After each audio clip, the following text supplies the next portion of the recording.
Hello बच्चों। जैसा कि हमने पिछली क्लास में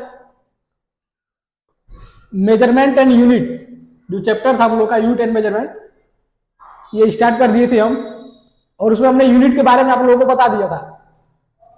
उसके बाद आज हम स्टार्ट करेंगे मेजरमेंट। आखिर मेजरमेंट होता क्या है, हम किसी भी चीज को मेजर कैसे करते हैं। देखिए, किसी भी चीज को मेजर करने के लिए बेसिकली हमको दो चीज की आवश्यकता होती है।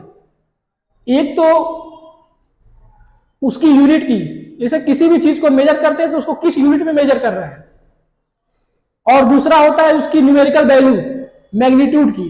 जैसे मान लीजिए ये एक पेन है, ठीक, इसको हमको मेजर करना है, तो पहली चीज है इसको हम मेजर करेंगे मीटर स्केल की सहायता से। सपोज करिए इसकी लेंथ जो है 10 सेंटीमीटर है, तो इसमें हम देखते हैं कि यहां पे सेंटीमीटर जो है इसकी यूनिट हो गई, और 10 जो होगा इसकी न्यूमेरिकल वैल्यू यानी मैग्नीट्यूड।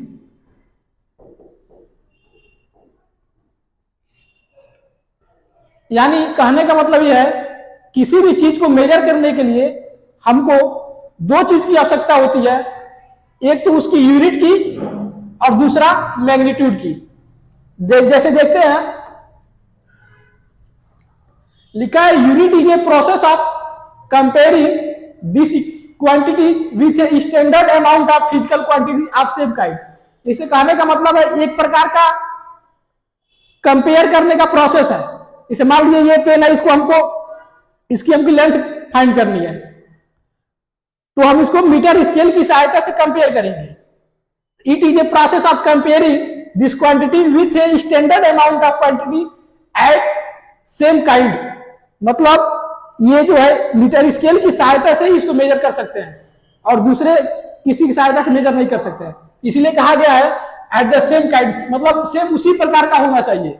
इसकी सहायता से, जैसे मान लीजिए इसको हम लेंथ मेजर करना है, तो इसकी हम क्या बोलते हैं वो एरिया या वॉल्यूम मेजर नहीं कर सकते हैं मीटर स्केल की सहायता से।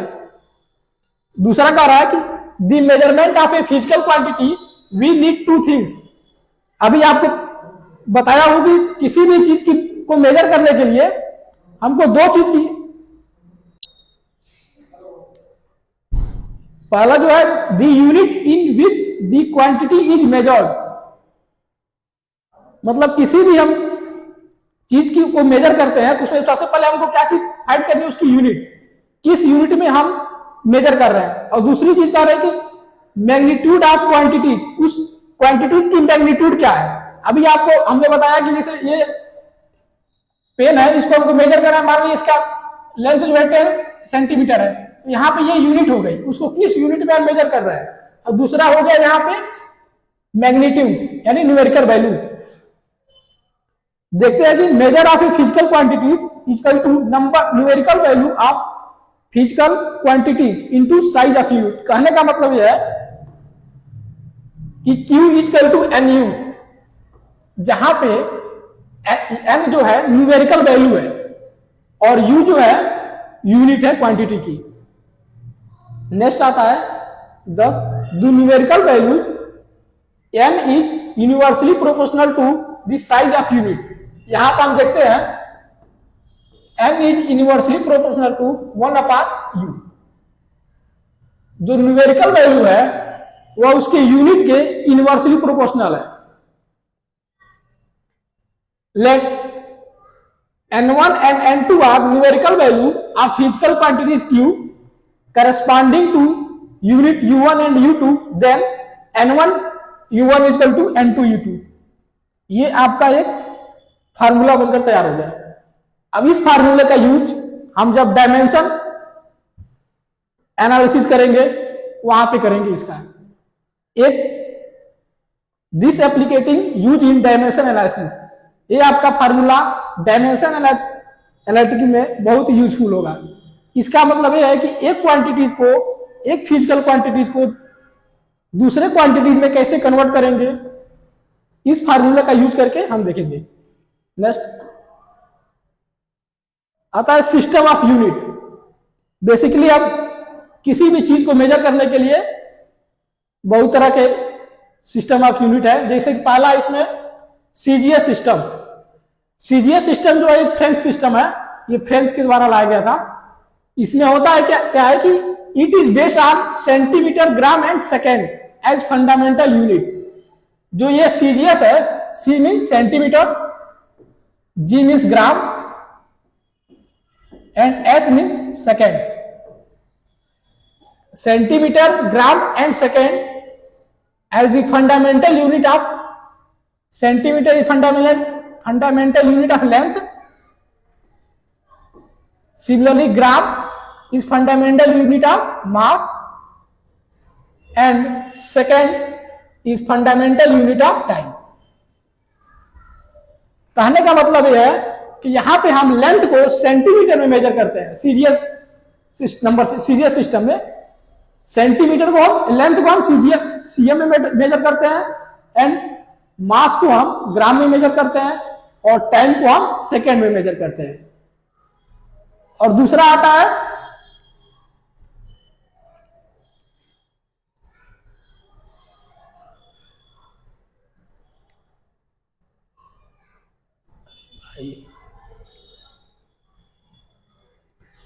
FPS system.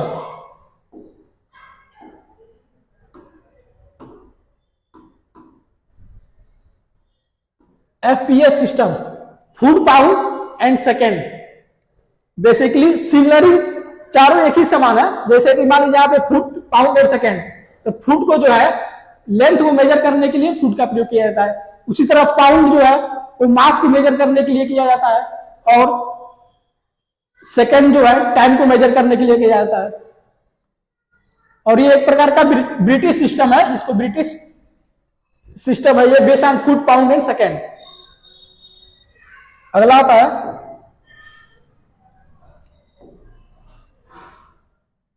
MKS system. MKS system क्या होता है?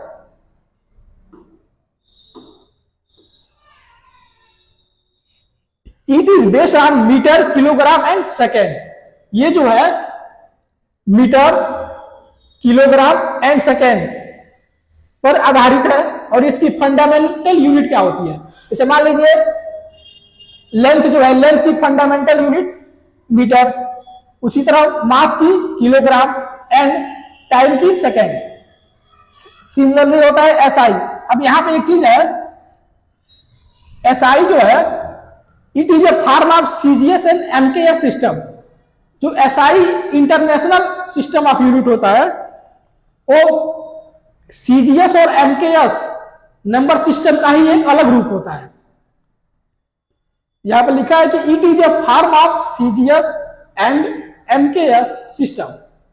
It is based on physical quantity unit and supplementary quantity unit. ये जो दोनों होते हैं, SI international system of unit, ये फिजिकल क्वांटिटी यूनिट और सप्लीमेंट्री क्वांटिटी यूनिट पर आधारित होते हैं। ये जो है एसआई यूनिट जो होता है वो सीजीएस और एमकेएस सिस्टम पर भी आधारित होता है। इन्हीं दोनों को मिलाकर इसको एसआई यूनिट बनाया जाता है। और जनरली एसआई यूनिट ही यूज होता है इसमें। ये फुट, एफपीएस और बहुत कम यूज हो रहा है, और इन दोनों को मिलाकर एसआई यूनिट बना है। और बेसिकली हम लोग के जनरल वे में एसआई यूनिट ही यूज होता है।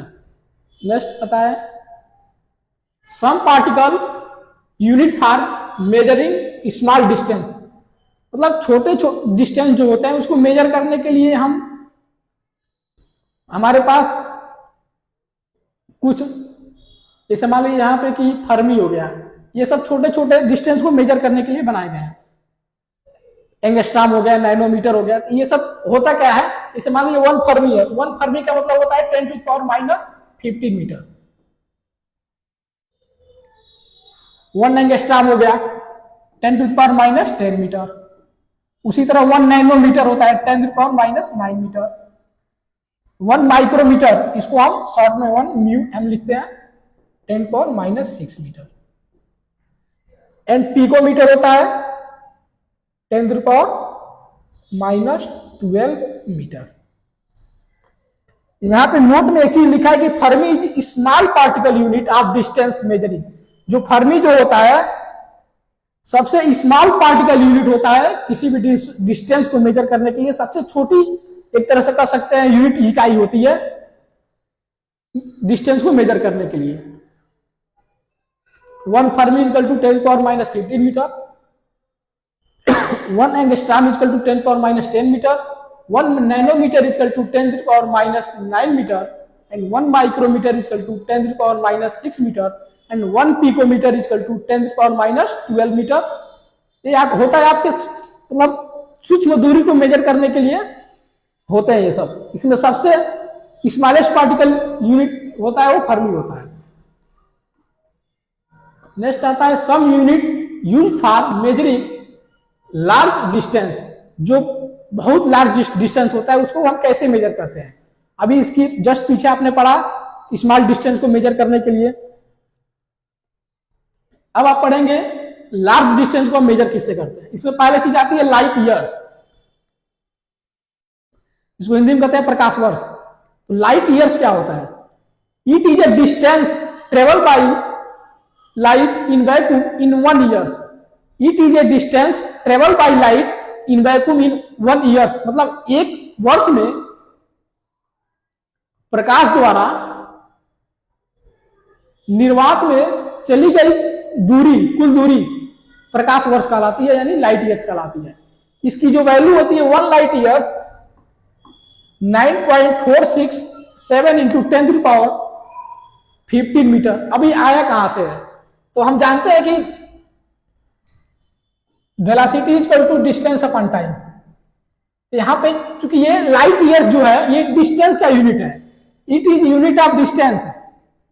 कई लोग जानते हैं कि ये लाइट ईयर्स है, ये समय है, ईयर्स मतलब वर्ष है, समय है, तो ये टाइम का यूनिट होगा, लेकिन नहीं, ये होता है डिस्टेंस का यूनिट होता है लाइट ईयर्स।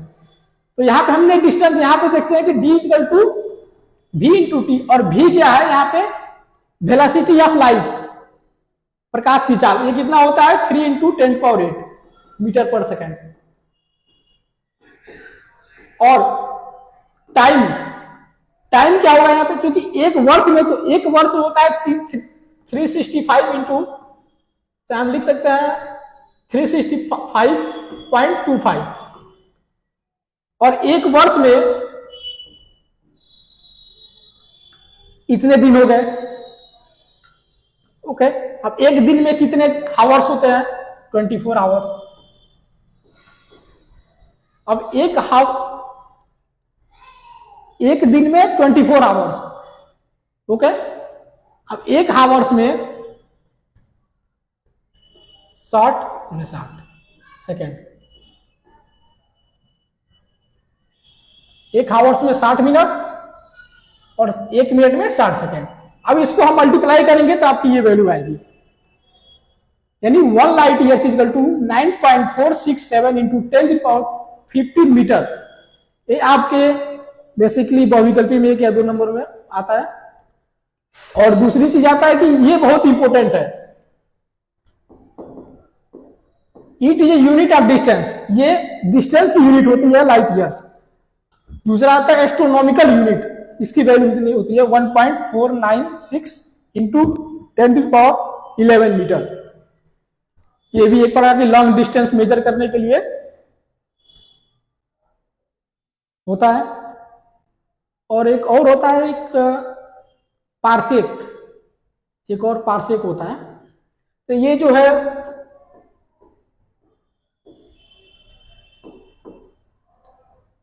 लॉन्ग डिस्टेंस को मेजर करने के लिए होते हैं सब। नेक्स्ट हम बात करते हैं डायमेंशन,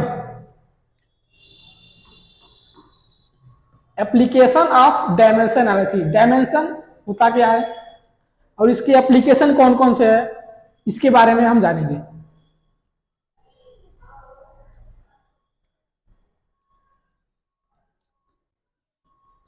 देखिए आप लिखा है कि dimension of a physical quantity are the power to which the fundamental quantity must be raised to represent that quantity. मतलब किसी भी फिजिकल क्वांटिटी के जो पावर होता है which fundamental quantity must be raised to represent that quantity. इसे कोई भी फिजिकल क्वांटिटी होता है उसमें फंडामेंटल क्वांटिटी इंक्लूड होता है, और फंडामेंटल की क्वांटिटी का जो पावर होता है वही आपका डायमेंशन होता है। इसे मान लीजिए हमारे पास 7 फंडामेंटल क्वांटिटी, पिछली क्लास में हमने पढ़ा है 7 फंडामेंटल क्वांटिटी होते हैं। उसमें था mass, length, time, electric current, temperature, luminous intensity and amount of substance. इसमें पहली आते हैं मास। तो मास का फंडामेंटल क्या है? मास फंडामेंटल क्वांटिटी है, और इसकी डायमेंशन क्या होगी? डायमेंशन को हमेशा हम बड़े ब्रैकेट में लिखते हैं, एम। उसी तरह लेंथ हो गया,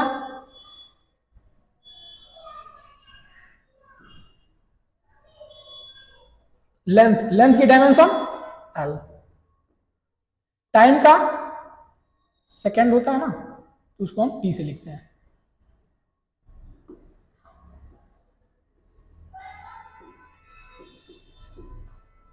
electric current ampere. Temperature, basically हम टेम्परेचर को केल्विन में लिखते हैं, या इसको हम बड़े पैमाने पे थीटा में भी लिखते हैं। इसको हम, एक होता है थीटा, ये ऐसे बनता है, ये हाँ। आता है ल्यूमिनस इंटेंसिटी, इसकी जो यूनिट होती है वो कैंडेला, इसका होता है सीडी। अगला आता है amount of substance. Amount of substance का डायमेंशन होता है मोल, यूनिट होता है उसके डायमेंशन है। तो ये आपकी थे 7 फंडामेंटल क्वांटिटी और उसके डायमेंशन। अब इन्हीं फंडामेंटल क्वांटिटी के डायमेंशन को हम लेकर किसी भी फार्मूले का हम डायमेंशन निकालेंगे, और किसी भी फार्मूले का डायमेंशन निकालने के लिए हमको ये 7 फंडामेंटल क्वांटिटी के डायमेंशन उसमें इंक्लूड होने चाहिए।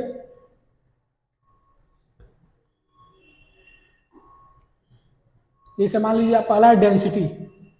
देखिए किसी भी क्वांटिटीज हो या फिर कोई भी फार्मूला हो, उसका हम डायमेंशन कैसे निकालेंगे? इसे यहां पे दिया है डेंसिटी। डेंसिटी का हमको डायमेंशन फाइंड करना है, डायमेंशन।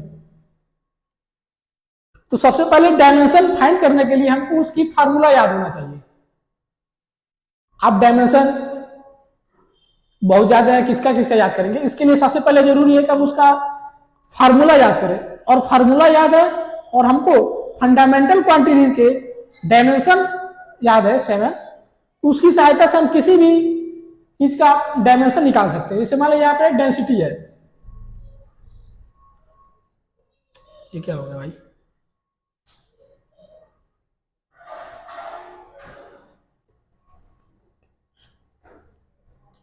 कुछ टेक्निकल इशू हो गया था, उसकी वजह से थोड़ा देखते हैं। यहाँ पे डेंसिटी, तो डेंसिटी का हमको डायमेंशन फाइंड करना है। सबसे पहले हम देखते हैं कि डेंसिटी जो होता है इसका फार्मूला क्या होता है।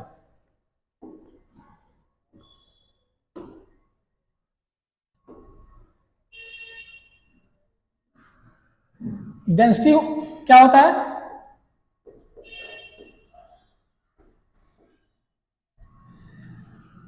मास अपन वॉल्यूम, इसकी फार्मूला होता है।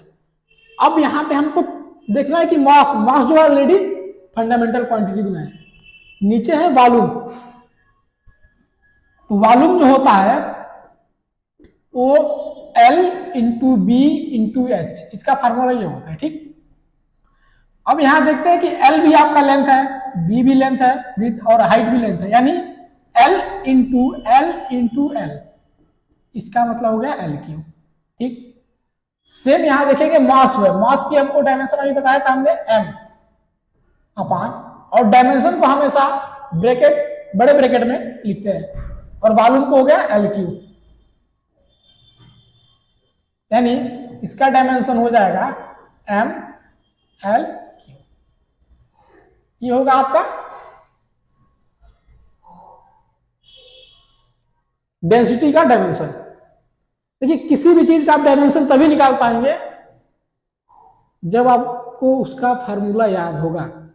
अन्यथा याद करते रह जाएंगे, भूल भी सकता है। और सेकंड आता है फोर्स, ये आपका पहला था।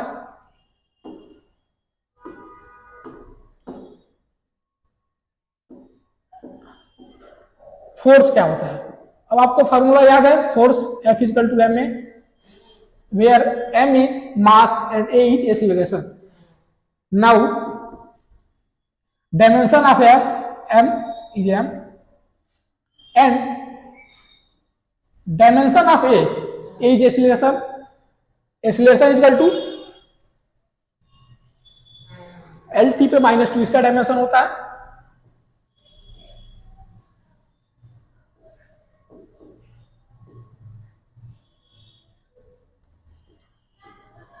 यानी एम एल टी पे -2, ये हो गया आपका मास का।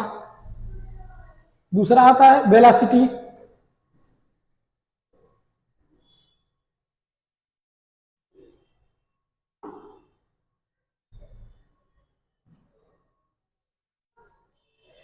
इसी तरह एक्सीलरेशन हो गया, एरिया हो गया, वॉल्यूम हो गया, टार्क्यू हो गया। इसका टार्क्यू का फॉर्मूला होगा टाइम इक्वल टू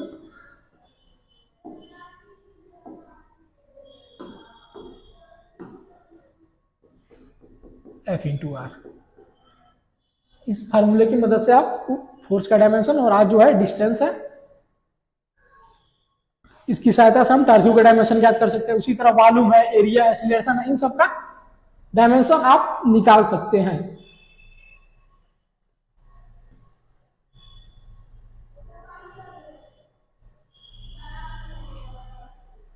अगला आता है आपका गैस कांस्टेंट। ये जो है आपके पास, ये दोनों बहुत ही इंपॉर्टेंट डायमेंशन, इसका अधिकांश पेपर में पूछता है। एक और आता है, इस बार के जेई में पूछा गया था, latent heat, dimension of latent heat Q equal to ml होता है ना, L equal to Q by M. तो यहाँ पे डायमेंशन ऑफ L पूछा था, पहला ही क्वेश्चन आया था फीस का। तो ये बहुत ही, देखिए यहाँ पे Q है, Q एक प्रकार की क्या है, उष्मा है। उष्मा एक प्रकार की कह सकते हैं कि ऊर्जा है, ठीक। और यहाँ पे m जो है मास है, यहाँ पे इसका डायमेंशन और इसके डायमेंशन से डिवाइड कर दीजिए, आपका लेटेंट हीट का डायमेंशन आ जाएगा। सेम उसी तरह गैस कांस्टेंट है, R इक्वल टू पी भी अपॉन टी। P जो है आपका प्रेशर है, V वॉल्यूम है, और T जो है temperature. Force constant K equal to F upon X, यहाँ F फोर्स, x जो है आपका डिस्टेंस है। ये सब आपको डायमेंशन तभी निकाल पाएंगे जब आपको फार्मूला याद होगा और 7 फंडामेंटल क्वांटिटीज के डायमेंशन याद होंगे। यहां पे नोट में है कि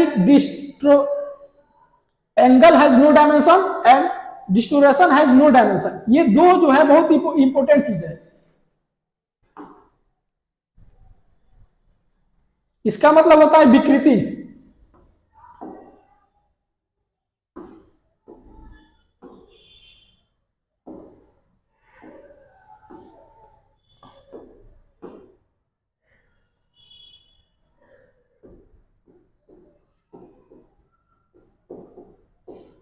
इसकी फार्मूला होती है कि L अपॉन कैपिटल L।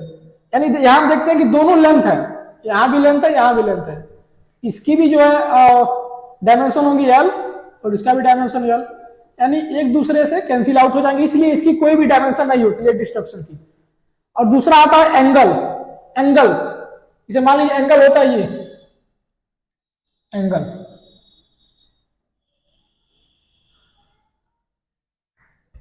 अभी इसके पहले हमने बताया था उसमें रेडियन वाले में सप्लीमेंट्री यूनिट, तो उसमें बताया था कि हम जो होता है डी थीटा, यार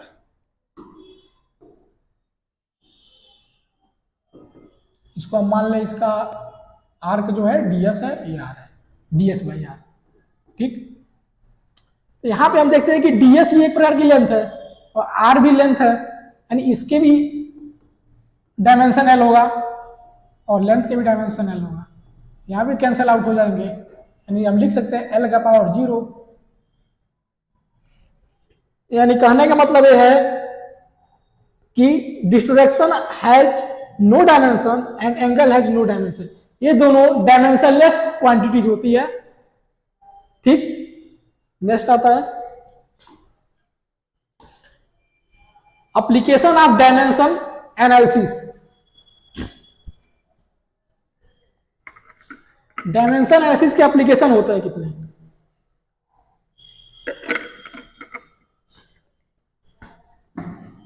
बेसिकली इसके 3 एप्लीकेशन होता है। पहला जो है to convert a physical quantities from one system of unit to other, मतलब एक सिस्टम ऑफ यूनिट से दूसरे सिस्टम ऑफ यूनिट में हम कैसे कन्वर्ट करेंगे। इसके लिए हमने एक पीछे फार्मूला बताया था, N1U1 equal to N2U2, where N1 is magnitude of the fundamental quantities and U1 is unit of fundamental quantity. Similarly, N2 is unit of second fundamental quantity and U2 is unit of second fundamental quantity. देखते हैं यहाँ पे, इसको हम proof करेंगे। ठीक,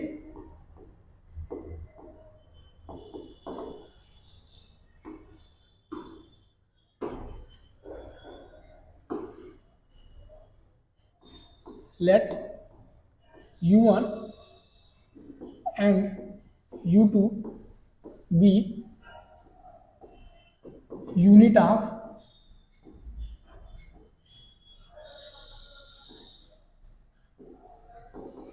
physical quantities Q,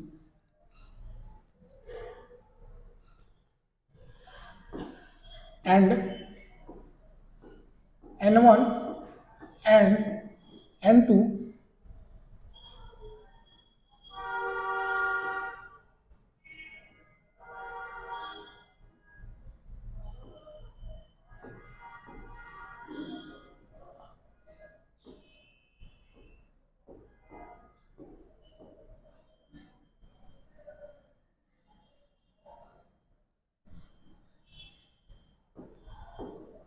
be magnitude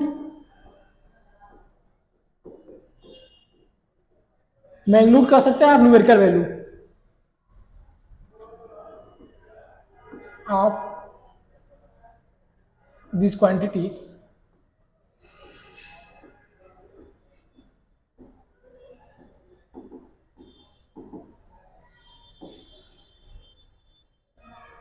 similarly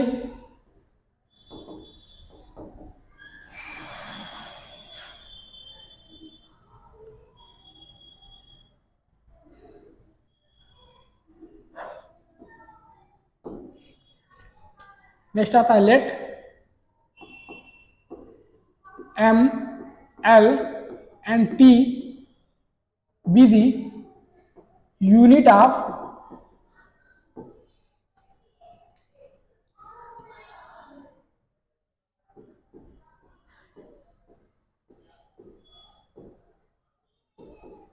fundamental quantities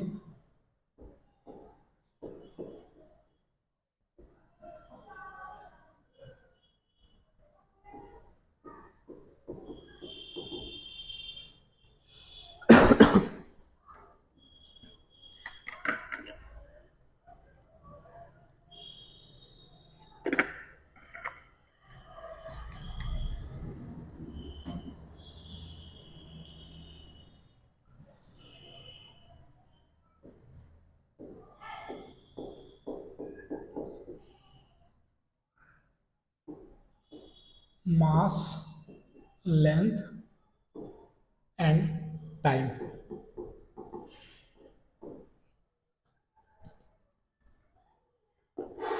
Similarly,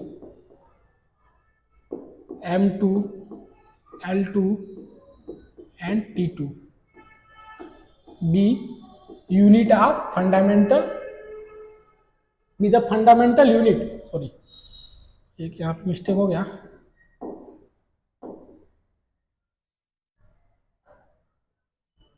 काम नहीं कर रहा है, एक मिनट।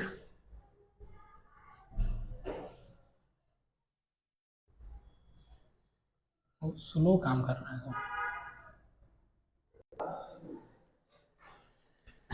देखिए कुछ टेक्निकल इशू की वजह से थोड़ा सा रुक गया था। हम यहाँ पे देखते हैं कि इसके पहले एक फार्मूला हमने बताया था कि N1U1 इजकल टू N2U2। अब यहाँ पे हम U1 एंड U2 की वैल्यू पुट करेंगे, ठीक। तो देखते हैं कि यहाँ पे N1 M का पावर A, L का पावर B, T का power C equal to N2 M का पावर A, B का पावर C, T का पावर B, C का पावर T। यहाँ पे सॉरी M1 L1 T1 है ना, M1 L1 T1, M1 M2 L2 T2, M1 L1 T1 M2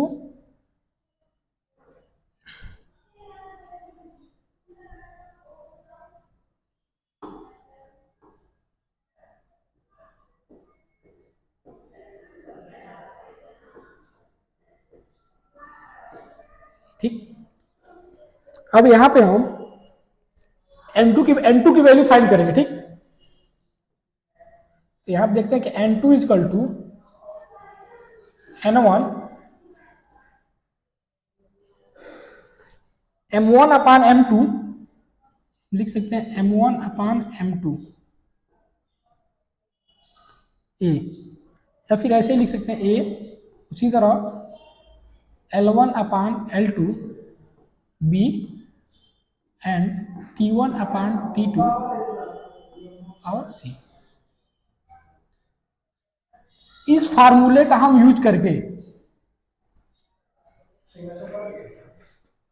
एक physical quantities को दूसरे फिजिकल क्वांटिटी की यूनिट में कैसे चेंज करेंगे, इस फार्मूले का यूज करके हम चेंज करेंगे। आगे एक एग्जांपल देखते हैं। ये फार्मूला बहुत इंपॉर्टेंट है, जिससे कि ये प्रूफ करने के लिए नहीं आता, लेकिन इस फार्मूले पर आधारित एग्जांपल आता है। जैसे मान लीजिए कि अगला एग्जांपल है ये,